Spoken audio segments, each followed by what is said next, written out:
Eh bien, bonjour à tous, bienvenue dans cette nouvelle édition de notre cinéma hebdomadaire, bien sûr.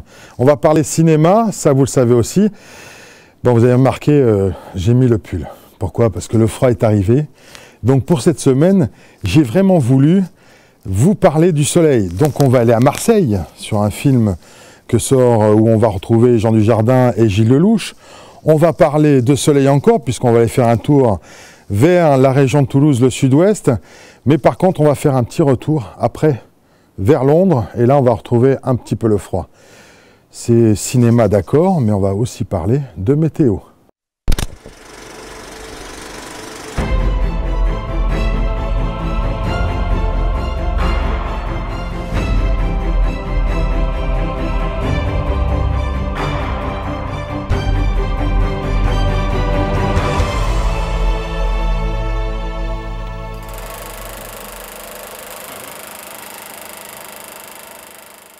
On va commencer en allant à Marseille. Marseille, 1975, la mafia est très présente. On parle de la French Connection.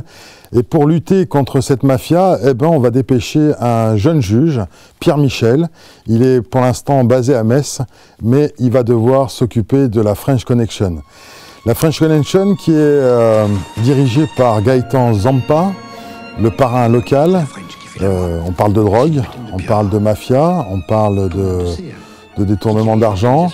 C'est un film dont on a beaucoup parlé. La French Connection est très connue. On a aussi eu dans les années 80 à l'interprétation de Patrice Devers en juge Michel. Là, on va vraiment s'intéresser avec Jean Dujardin qui interprète le rôle du juge Michel. Gilles Lellouche qui interprète Gaëtan Zampa, dit Tani, ou alors Don Gaëtan, ça fait mieux Don Gaëtan. Grâce à cette confrontation, on va tout comprendre sur le système un peu mafieux qui se déroulait à Marseille à cette époque. C'est un film qui m'a beaucoup impressionné, surtout dans l'interprétation de Jean Dujardin et Gilles Lellouche. C'est un film à pas louper et je vous invite vraiment à venir le voir. Nous quittons la région marseillaise pour nous diriger vers le sud-ouest. Le sud-ouest, c'est bien sûr le foie gras, c'est le soleil, mais c'est avant tout le fief des Chevaliers du Fiel. Et les Chevaliers du Fiel nous sortent leur premier film, tiré des sketchs qui ont fait leur plus grand succès, sur le thème de la famille et de ce fameux repas de famille. L'histoire, c'est simple, Monsieur Poggi, garagiste, de droite, veut devenir maire du village, et avec sa femme Bernadette, ils invitent leur beau-frère et belle-sœur à venir pour ce fameux repas dominical.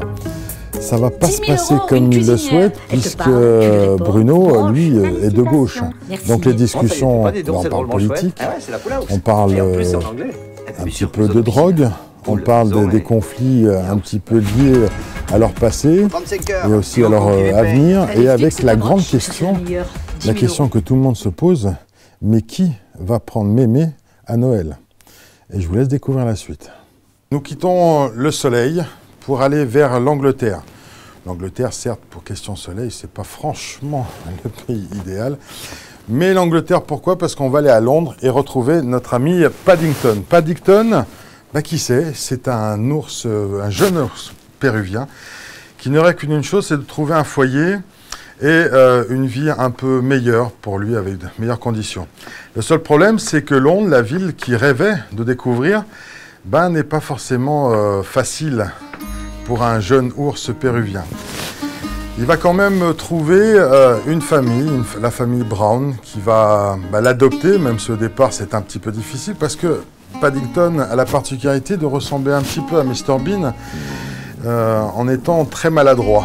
Donc au départ, les relations entre le chef de famille et Paddington sont un peu compliquées, mais au fur et à mesure, Paddington va faire partie intégrante de cette famille Brown. C'est un film pour les enfants, c'est un film très drôle et c'est à découvrir cette semaine. Je vous invite vraiment à venir le voir parce que c'est vrai, Paddington n'est pas très connu en France, mais il est hyper connu en Angleterre et c'est un petit ours que tous nos enfants vont adopter et j'en suis sûr. Avant de conclure cette émission, vous le savez, et puis vous l'attendez, je pense, c'est la fameuse question qui va vous permettre de gagner 2 places de cinéma. Pour parler de cette question, d'abord je vais vous montrer un petit extrait. C'était l'événement vendredi, c'était la première bande-annonce de Star Wars 7, le réveil de la Force.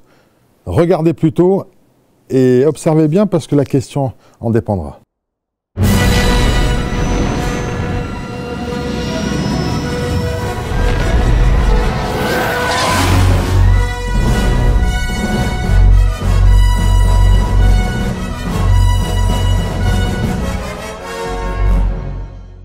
J'espère que vous avez bien observé cette bande-annonce. Un vaisseau était présent. C'est simple. Il faut me donner le nom de ce vaisseau, qui est quand même un vaisseau emblématique de la saga Star Wars. Et pour y répondre, c'est très simple. Vous allez sur ma page Facebook. Le premier qui me met la réponse, le nom de ce vaisseau. Allez, un petit indice. C'est Yann Solo qui le conduit. Allez, on se donne rendez-vous la semaine prochaine pour une nouvelle édition de ce cinéma hebdo. Allez, bye bye.